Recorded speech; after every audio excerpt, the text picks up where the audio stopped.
Coming up next on The Voice of Alabama Politics, IVF in limbo. And what does it mean to be a conservative?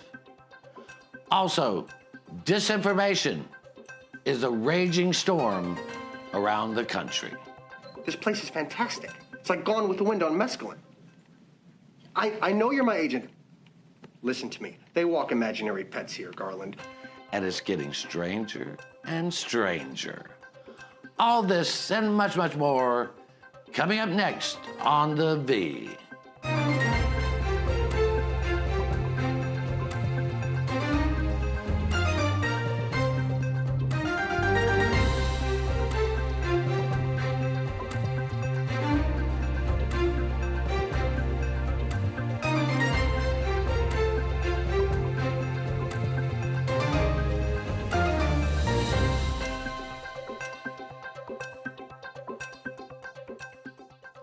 Welcome to The Voice of Alabama Politics, where we tackle the tough issues so you have the hard facts. I'm your host, Bill Britt, and as always, I'm joined by Susan Britt, research guru extraordinaire, and Josh Moon, investigative reporter and columnist at APR. Welcome, Josh. Hey. Welcome, Susan. You're not chopped liver? No, not at all. Not at all. You know, we're so used to politicians lying. And especially Donald Trump, he's the king of lies, and we this is factual. It's not a matter of my opinion. If you love Donald Trump, that's fine. If you're good with the lies, that's fine too. I don't care, but these are facts. Mm-hmm. During these two last hurricanes, Helene and Milton, he has spread numerous lies about the government's response. Now, you could say that's politics, and he's trying to make the Biden-Harris campaign look bad. What I see here, what's dangerous, is that you undermine the institutions that keep people safe. If people lose faith in institutions like FEMA, like the federal government, in their response, they can act in dangerous ways, in desperate ways, that make desperate situations even worse. And we won't even get into the nonsense of Marjorie Taylor Greene. I'm going to let you and Josh get into how crazy that is. But the thing that terrifies me is that we've seen a rapid deterioration in the respect for institutions to help and heal and do the things that they do, Susan. Yeah, and like you say, it's a very dangerous situation. A lot of people probably didn't evacuate when they should have. And now, you know, the rumors that there's only $750 that they're going to get total. No, the $750 they're getting from FEMA right now is to get them jump started, because they don't have homes, they don't have water, they don't have diapers, they don't have food. This is a jump start, and then FEMA will address the rest of it later. FEMA is not out of money, okay? The money did not go to immigration, even though it did during the Trump administration. Yeah. It went to, you know, when they were caging people down at the border. But this is very, there's no place for politics in a disaster. Right. I don't care what kind of disaster. I don't care what is going on in the race. There's no place for this in a natural disaster. You and I sat through a Category 3 and a Category 2 on the beach in North Carolina. They're horrendous. And when and George, was it? It was George W. I think. Yeah, George W. Bush was president, and FEMA did an incredible job. They did. You know, Josh, but the nonsense has gotten so dramatic that you have people like Marjorie Taylor Greene saying such outrageous nonsense, and you have this going so far as to Alabama's chief meteorologist, great guy, has to come out and say, stop the nonsense on some of this stuff. Yeah, it's really weird to listen to folks who have argued for years that humans have no effect on the weather now say that humans are actually controlling the weather. Yeah. It's so stupid. It's not worth honestly commenting on, because it just gives her the attention that she wants. Yeah. And and you're right about FEMA. I don't know who people think FEMA is. I mean, it's just people. A lot of the people live in your communities, live around your state, Yeah. live and work among you. You know them. You know who these people are. Same with government. People always talk about government as this entity that's it's nameless, faceless cabal of evil people that are coming to steal your money or whatever. These are people you know. Yeah. I mean, most of the things that they decide are decided in public. It's your fault that you didn't go and pay any attention until it was time into a situation like this, and now you're confused about the process. And that's what they're relying on. That's what Donald Trump relies on over and over and over again, is the fact that the average person doesn't understand how a lot of this stuff works. And so they rely on that ignorance level so he can spread these falsities about what's actually taking place. And so the $750 thing is a perfect example. People thought that, well, they're only getting $750. And now in the meantime, we're giving out free debit cards to the immigrants in these places. It's nonsense. If you don't understand how anything works, everything can become a conspiracy to you. Well, And that's exactly what. excuse me. Well, I do want to bring up that there were people who asked James Spann on Facebook and Twitter why the moon had mysteriously disappeared. That was precious. It didn't. They're called moon phases. Moon. Well, it does. It does all the time, actually. Yeah. That's the moon disappears all the time on a pretty regular basis. Matter of fact, you could probably track it if you wanted to. We have a full moon. But that's the opposite of a full moon. We still have a moon. The moon did not mysteriously go anywhere. Maybe Elon Musk moved it. I don't know. I want to talk about something real quick here, and a lot of these folks claim to be conservative, and I that word gets used so loosely that it has no definition anymore. But there was a time when it did, and I go back to one of my favorite conservative writers was Russell Kirk, not James Kirk with the Enterprise. Russell Kirk, one of the greatest conservative writers of the 20th century, and he put key to conservatism is respect and upholding institutions, the respect of the rule of law. These were conservative to him. But he said, if you're going to have a conservative movement, it has to be led by sober-minded people. Now, Josh, I'll throw that to you. Yeah. Well, these days, if you're going to believe what the conservatives are pushing, you need to be drunk. Because it's... MD 4040 or 2020. Yeah, I mean, what's taking place now is really a movement of ignorance. That they have relied on people to remain as ignorant as possible about these processes, about the government, and about how things work, so they can be lied to over and over and over again. You look at some of the things that take place now. And there are, I have long said, look, there's a place for everybody. The reason that our government works is because you have this balance here, where you have the conservatives and you have the liberals and you have the folks in the middle, and people come together and compromise. And that's the reason why all the liberal stuff doesn't get done, because that wouldn't be great for the country as a whole. And all the conservative stuff doesn't get done.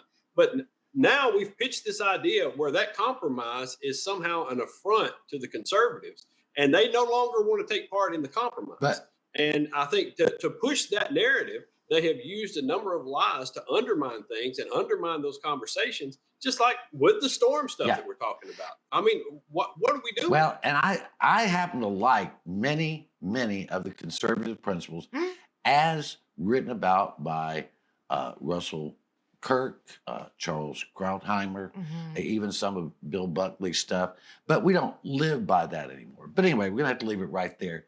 You're watching the voice of Alabama politics.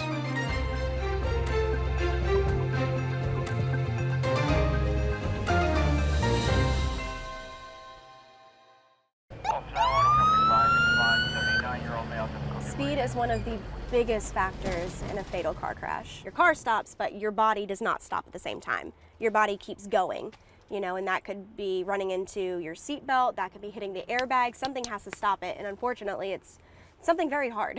There have been times that we've come upon accidents where if people weren't speeding, they'd probably still be alive today.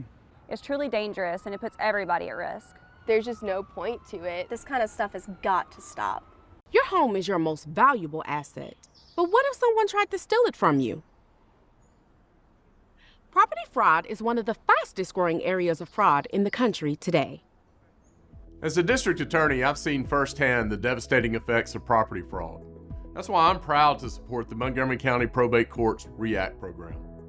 REACT is designed to protect your property and to give you peace of mind. By signing up, you'll receive an email notification if a document is filed against your property. This program is a game changer. It has the potential to prevent fraud and protect countless homeowners throughout Montgomery County.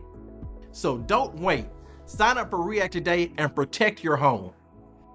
Protect your home with REACT. Sign up today.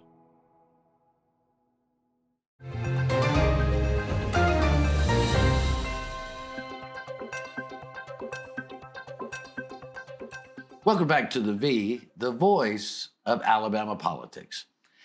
You know, truly the only congressional race of any consequence this cycle is the race between Caroline Dobson and Shamari Figures. And that's for District 2, where they had to the Supreme Court made Alabama redraw those districts so it was fair to Black Alabamians. Mm-hmm. This race, we don't have any great polling on it, but we know that Mrs. Dobson has got a ton of money and she's outspending Shamari Figures. And we know that she is coming from a hard right position. I think he's coming really from a more left of center position. But it's really going to be a race that kind of defines the story of Alabama during this election. Yeah, Caroline and Ben Ginning had pretty good lead on Shamari Figures. I think now he's beginning to catch up on that lead. They stand for two, entirely different things. She's more about limited government and promoting fiscal responsibility and advocating for traditional values, where he's more about getting health care coverage, ending racism and stuff like that. But I would ask that, and this happens so many times with lawmakers when they're campaigning, but then it contrasts when they actually get into office. If you're going to limit government being like conservative value that it is, how about staying out of women's bodies? How about staying out of libraries? And how about staying out of the classroom? But she's all about those things. I know. Susan. She's more MAGA than she is conservative. But don't tell me that and call yourself advocate for limiting government. Yeah. I mean, Josh, that's just a slogan left over from the Reagan years. It absolutely means nothing. We had, under the past administration, they ballooned the deficit beyond all things anyone could have ever imagined with a tax cut for the wealthiest individuals in the country and corporations. So what is Caroline Dobson? Yeah, What? Well, I mean, honestly, what I heard there was a list of things that don't mean anything at all. All of it, none of it really meant anything. I mean, Shamari Figures has, there's actual plans to address some of the needs of the district, whether it be, with improving education in the district, or whether it be expanding Medicaid. There are actual plans for things, and then on the other side is limiting government. And, being a strong conservative. I don't know what that means. And I certainly don't know what it means for a district that has a very high poverty rate, and it's filled with folks who are in desperate need of good quality health care. Number one. Now I know in recent weeks, this is what there's some things I'd like to say about Ms. Dobson and her history and the way she does things, but what I would like to focus on is something that she has changed and a position that she has apparently changed. And not too long ago, she called on Governor Kay Ivey and the legislature to explore expanding Medicaid. And, this is a big switch for a Republican in this state that's running for an office like this to now come out and say, hey, I think this is something that needs to happen. And what I would like people to pay attention to is this is a competitive race. This is one of the few competitive races that we ever have at any level of government in this state. All right. And these are the things that competitive races force. They force Shamari Figures to go into the houses that he would probably never go into and take up conservative issues and think about what the conservatives are talking about. And they force Caroline Dobson to go into a lot of houses where Black folks live, where Hispanic folks live, where liberals live. and listen to their concerns and when what's driving them. And that's the way your government is supposed to work. Well, but it doesn't, and it should. And one of the reasons, Susan, is because it is not competitive at all. We don't even have any competitive races in the congressional districts. Out of the 7 congressional districts, 5 Republican right now, 1 Democrat. This Samari Figures and Caroline Dobson is the only competitive one. When you look at Robert Adderholt or Barry Moore, none of these are competitive. Not even Terry Sewell's race, the Democrat, is competitive. And that to me maybe goes back to Josh's point, where people are just stuck in place because of gerrymandering, and they don't really care about these districts. No, where these 2 guys have had to go out and go into the houses. I mean, and while some of the congressional members do come to Alabama a lot, Adderholt really doesn't. They're not really talking to the constituents as much as these 2 have had to in this competitive race. And I don't know that what's the dude up in Jefferson County, who always brags about playing for Bear Bryant. But Josh, who's that guy's name? What's that? Palmer? Yeah, Gary Palmer. Gary Palmer. Gary Palmer doesn't visit his constituents. No. If he comes to town, he goes to fancy restaurants and he hangs out with his buddies. He doesn't care about those constituents, especially not if you're a Democrat. He could care less. I remember the first time I met with the dude. He was as cold a fish as you would ever want to meet in your life. The only thing he said of substance, well, I was a walk-on for Bear Bryant. And I don't care.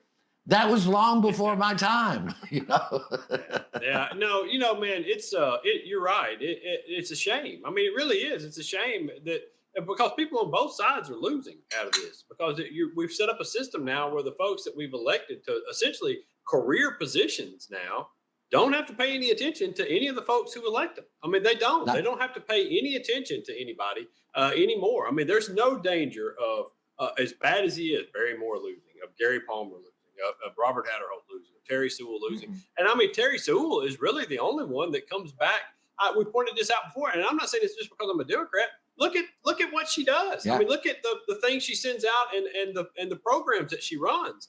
I mean, she is the only one that comes back and does that, and she doesn't even have to. She doesn't have to do it. She could get elected in her sleep. And look at the money she brings back to Alabama. I mean, she brings troves and troves of money back to Alabama to help us with the programs we need. Well, and the ones that are up there, other than Terry Sewell, the only one that gets anything done is Mike Rogers. He's the only one who has any authority or any power to get anything done. But there you go. I mean, I don't know what we do about it. But this is the government we have because this is the government people elect. We're going to leave it right there. We'll be right back. You're watching The V.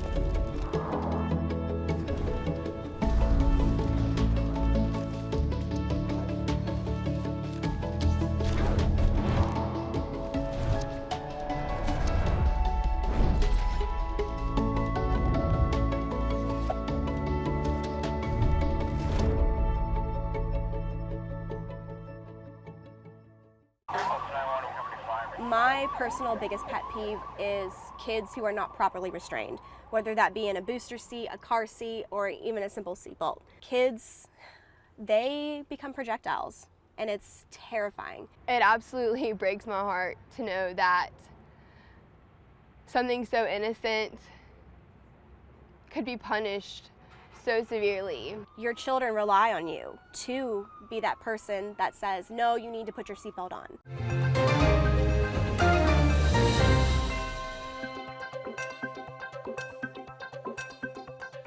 Welcome back to The V, the voice of Alabama politics.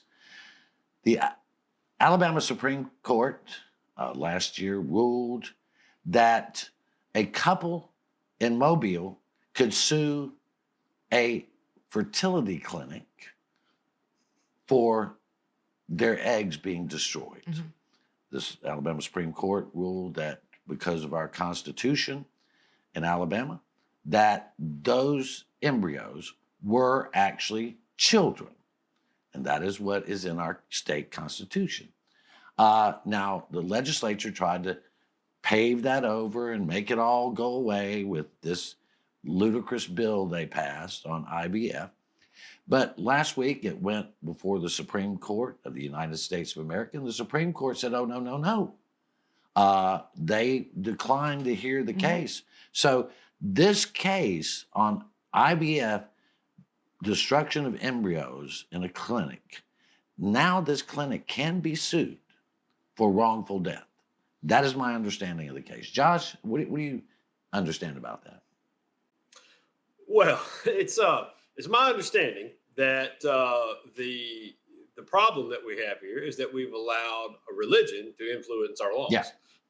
And so this is what happens when you have people that go by their religious beliefs and introduce laws that they never think are actually going to become laws and actually matter, because you've got this backstop back there of Roe v. Wade that was going to prevent all of these ludicrous things that they passed in the interest of appeasing folks who believe like them. And that's what happened here, is where they put into our Constitution this provision that says life begins at conception. Yeah. And when you say life begins at conception, well, then when you apply that to law, that means that embryo is a person. Yeah. Now, I mean, people got all outraged at the Alabama Supreme Court. And listen, I am never one to withhold criticism of our terrible Alabama Supreme Court that does things on whims and pays no attention to precedent and does all sorts of dumb stuff, including one of the worst chief justices in the history of the world. But I will say, in this particular case, ludicrous opinion writing aside, they made the right call here. This is what we did. This is what is in our law. Yeah. This is what should be the law until we go in and our lawmakers have to go in and acknowledge they made a mistake because they allowed religion to influence their thinking and they passed this law. Susan, we know people that have had children through IVF. Mm-hmm. We know families that have struggled to pay $30,000, $40,000, Right. $20,000 for IVF treatments. And this whole thing now is going to have a ripple effect that could affect millions and millions of women and families, all because, like Josh said, our lawmakers passed a law that said that life begins at conception. And that's all based on religious ideology. Christianity is the only religion that holds that's true, not Buddhism, not Hinduism, not Muslim, not Jews. They don't hold that. So what are you going? What are people going to do? What are women going to do? I'm telling you. Well, this avalanche started when the Alabama Supreme Court made that ruling, in that fertility clinics started closing back then, and they're closing in record numbers now. The only option, like with the abortion issue for women and families, is to go out of state, because that's the only way they're going to be able to create life. Right. Create life here, which is, what every good Republican wants to do, but not in the state of Alabama, because the stakes are too high for the fertility clinics to be able to try to help people have children. Right. And they go to Georgia, they go to Tennessee, they're still red states, but they haven't gone so far as Alabama has gone. I thought it was interesting, the Democratic Senate put up a bill to protect IVF. All of our folks down here voted against it. Then Senator Katie Britt and some Republicans came forward with a IVF bill that they said protected religious freedom, and that also failed. I think we've got to get religion out of government. Mm-hmm. If we keep, I'm not saying you got to keep faith out of your life or religion out of your life, but we have a secular government. I don't care what you say. Read the Constitution. There is no religion in there. And if you're idiot enough to think that the Constitution is based on the Bible, you're just damning the Bible because it's not there. You're degrading the scriptures by saying it's the Constitution, some kind of holy manifest. I mean, Josh, I'm sorry. I get off my soapbox. I promise. No. You're right. I mean, it's just we've done this to ourselves. We've allowed it to happen, and we've allowed people to take this stance when what we should be relying on here is, I think there's a common ground that most people can come to on all Sure this there abortion is. issue, on all of these things. There's a common ground that could be reached with the overwhelming majority of Americans. And that's how our government is supposed to work. And if you rely upon science to tell us, when the fetus becomes an actual person in the womb and all that, and then I think then we get to a point to where I think most reasonable people could agree on the laws that we would then pass and how we would handle this between doctors and patients, and remove government from this process. And to me, it's just, I don't understand how people can't see the overwhelming problems that this has created time and time and time again. And let me tell you something. I have every right to believe differently than you do. Yeah. And my belief is it's valuable as your belief in whatever it is you believe. Listen, I think people should have faith, but I also believe that people don't have to have faith. I go back to Thomas Jefferson, who says, it doesn't matter to me whether my neighbor has one God or 20 gods. As long as he doesn't pick my pocket or break my leg, it doesn't matter. Well, as you said, Right. this is we have a secular system here. And what is breaking the system, what is causing these problems, is trying to interject religion into a system that's not designed to Yes. have that done. Yes. I mean, believe me, I'm all. You can vote for who you want to. You can worship where you want to. You can love who you want to. I am all for that. But I don't think we need a particular deity telling us how to live our lives through government.